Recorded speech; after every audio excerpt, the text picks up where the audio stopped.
Hello and welcome. This is again part of our Linux series, and in this video I'm going to show you how to enable SSH on a Linux server. The SSH allows us to connect to this server remotely. We have its IP address already configured statically, so if we go to the terminal and check the IP, let's make it a little bit bigger so you can see.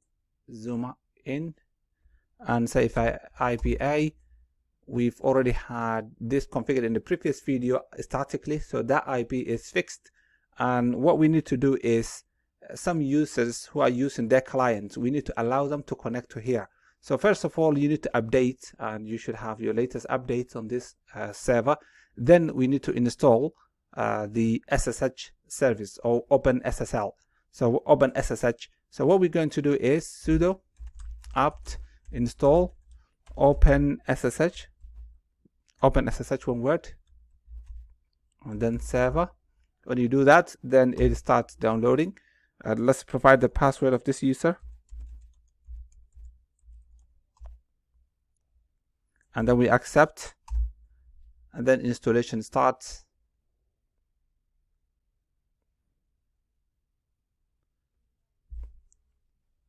Then when it completes, we need to check if that service is running. Sometimes you install something but the service didn't start, and so you need to start.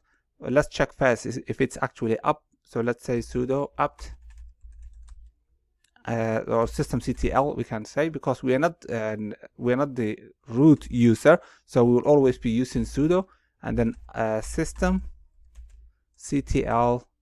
and status SSH.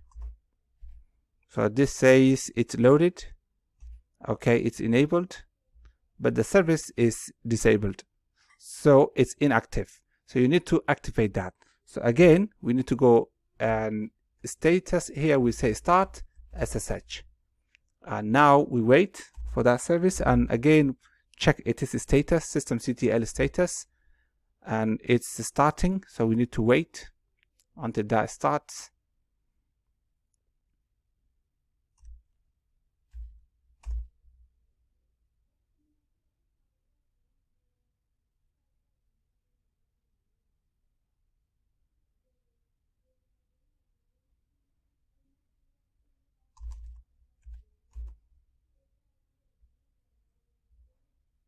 Okay, so you can see the system now, it's active, it's running. So give it a minute or so, or maybe less.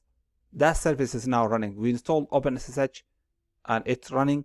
We know the IP of this device, and it is this IP address, so you can connect to this IP from any device. But before that happens, we need to allow the Linux firewall to accept the port 22, TCP 22, which is SSH. So we say sudo and ufw allow SSH, and then that gets updated, and now we have everything running, and we can go to a desktop.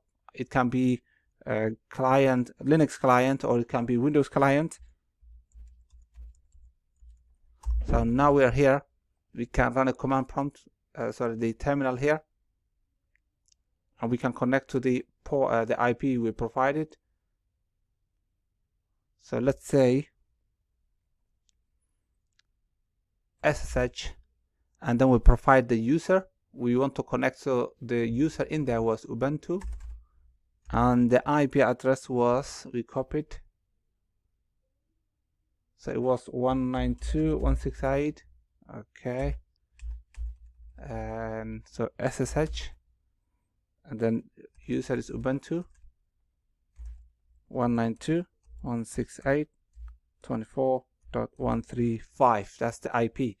So it asks, do you accept the fingerprint? We say yes, and then it asks the Ubuntu user, which was configured in the Ubuntu server, so we provide its password.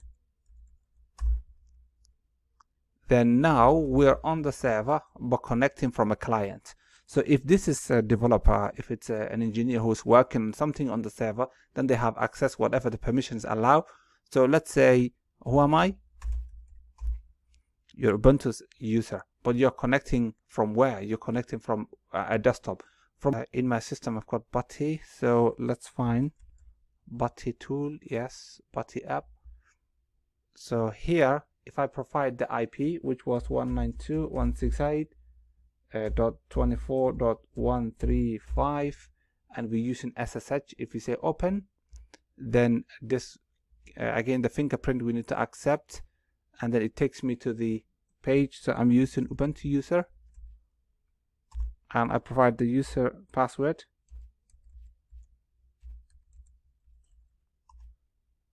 Now we're connecting from a Windows machine, we're connecting from a Linux machine, and all that allowed by is the SSH service that we allowed and the firewall. So thank you, and I hope this has been useful. See you in the video.